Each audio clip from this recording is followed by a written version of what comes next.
Picnic করতে এসে নদীতে নেমে তলিয়ে গেল এক স্কুল ছাত্র।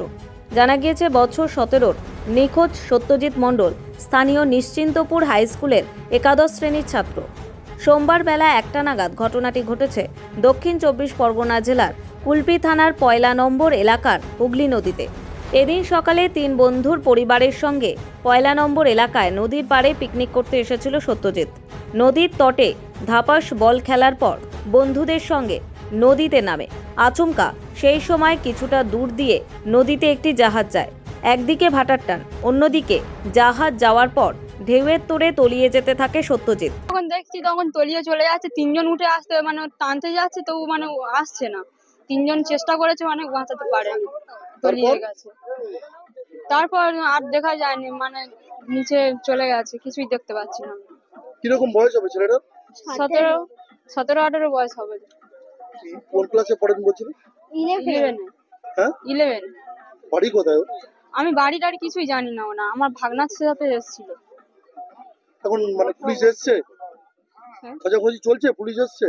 আমি জানি পুলিশ এখন পুলিশ আসে। বাকি 3 বন্ধুর পরিবারের চিৎকার শুনে পিকনিক করতে থাকা অন্যান্য পর্যটকেরা এগিয়ে এলেও তখন নদীর ঘূর্ণিপাকে পড়ে তলিয়ে যায় ওই ছাত্র। একটু তাড়াতাড়ি ব্যবস্থা করলে খুবই ভালো লাগে। ঘটনাটা ঘটলো কিভাবে? ঘটনা ঘটেছে, আমি তখন ছিলাম না এখানে, আমি তো বলতে পারবো না। যেনারা ছিল তেনাদেরকে জিজ্ঞেস করলে বলতে পারবো। আমি তো ছিলাম না, আমি ঘরে তো আমার ধান সিদ্ধ শুকনো করছিলাম, সেখান থেকে খবর পেলাম, চলে এলাম।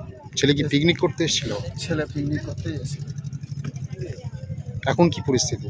এখন পরিস্থিতি আমার ছেলেকে এখনো নদীর তলায় আছে, পাওয়া যাচ্ছে না।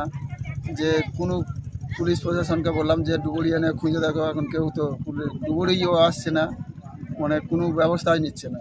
ঘটনাটা ঘটেছে কখন, কটা নাগাদ? কোটার দিকে করেছে, তাও আমি সেটা বলতে পারবো কি নাম? খবর পেয়ে পুলিশ ঘটনাস্থলে পৌঁছে স্থানীয় মৎস্যজীবীদের নিয়ে নদীতে নিখোঁজ ছাত্রের খোঁজে তল্লাশি অভিযান শুরু করে। খবর পেয়ে ছুটে আসে নিখোঁজ ছাত্রের পরিবারের লোকজনেরা। কান্নায় ভেঙে পড়ে পরিজনেরা।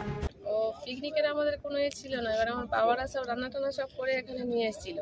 ওই জন্য সকালের সিদ্ধান্ত হয়ে আমরা এসেছি। ও বলেছিল, বলে ঠিক আছে তাহলে তোর সঙ্গে আমার ছেলেও একা, ও একা, বলে তাহলে বিশ্বাস করে পাঠাবে, এখন যাবো পিকনিকে বলে আমরা এসেছি এখানে অনেক বেলায়, 10:30 11টার সময় এসে তারপরে ওরা উপরে এখানে বল খেয়েছিল। বাড়ি থেকে সবাই স্নান করে এসছে, জাহাজ গিয়েছিল, তো ওখানে জাহাজ চলে যাওয়ার পরে বলে আমরা ঢেউয়ে একটু হাত পা ধুই।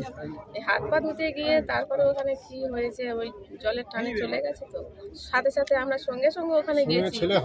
কতজন নেমেছিল? 4 জন ছিল। আচ্ছা, আপনারা তখন গিয়ে দেখলেন কি? আমরা গিয়ে দেখি পুরো নেমে গেছিল। তারপরে আপনাকে বলছিলাম, তখন আর দেখতে পাইনি, ওই টানে চলে গেছে। ঘটনার পর থেকে সন্ধে পর্যন্ত 1 নম্বরে ভিড় ছিল এলাকার মানুষজনের। এদিন রাত পর্যন্ত সন্ধান মেলেনি নিখোঁজ সত্যজিৎ মণ্ডলের দেহ। ব্যুরো রিপোর্ট, নিউজ দিগন্ত বার্তা।